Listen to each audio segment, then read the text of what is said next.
Iran mulai memberikan lampu hijau kepada sejumlah kapal asing untuk melintasi Selat Hormuz secara aman di tengah konflik yang masih berlangsung. Beberapa kapal yang diizinkan melintas diantaranya berbendera Malaysia dan Filipina. Pejabat dari kedua negara bahkan memastikan kapal mereka dapat melewati jalur tersebut tanpa dikenai biaya tol. Namun hingga Jumat, 3 April 2026, belum ada kabar terbaru terkait dua kapal Indonesia yang masih tertahan di jalur energi global tersebut. Sebelumnya, pemerintah Indonesia melalui juru bicara Kementerian Energi dan Sumber Daya Mineral Dwi Anggia menyampaikan bahwa pihaknya masih berkoordinasi dengan Kementerian Luar Negeri serta pemangku kepentingan lainnya untuk memastikan pelintasan kapal Indonesia berjalan aman. Lalu, mengapa kapal Indonesia belum juga mendapat kepastian untuk melintas? Dosen Ilmu Hubungan Internasional Universitas Gadjah Mada, Muhadi Sugiono, menilai perbedaan perlakuan Iran terhadap kapal Malaysia, Filipina, dan Indonesia menarik untuk dicermati. Menurut dia, Iran memang mulai membuka akses Selat Hormuz bagi negara-negara yang memiliki hubungan diplomatik baik, setelah sebelumnya menutup jalur tersebut sejak 28 Februari 2026 akibat konflik di Timur Tengah.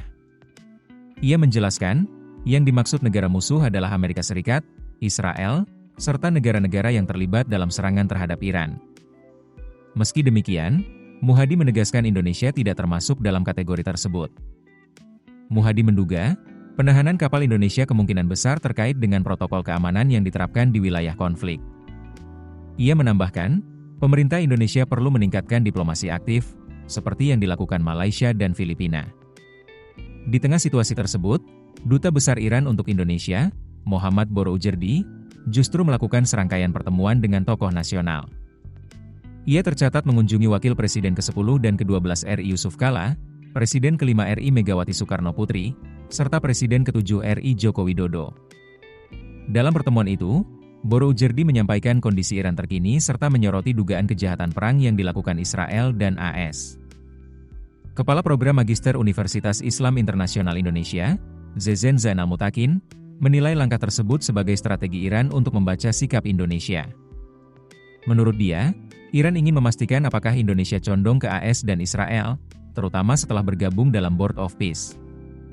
Menariknya, pendekatan yang dilakukan tidak langsung menyasar pemerintah.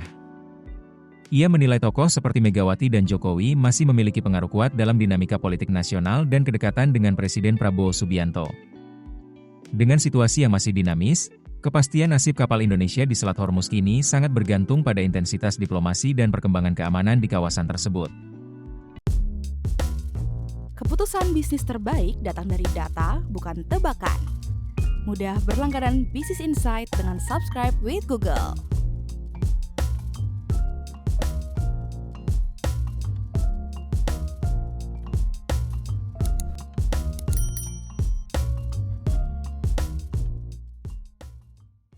Download aplikasi Kontan sekarang di App Store atau Play Store.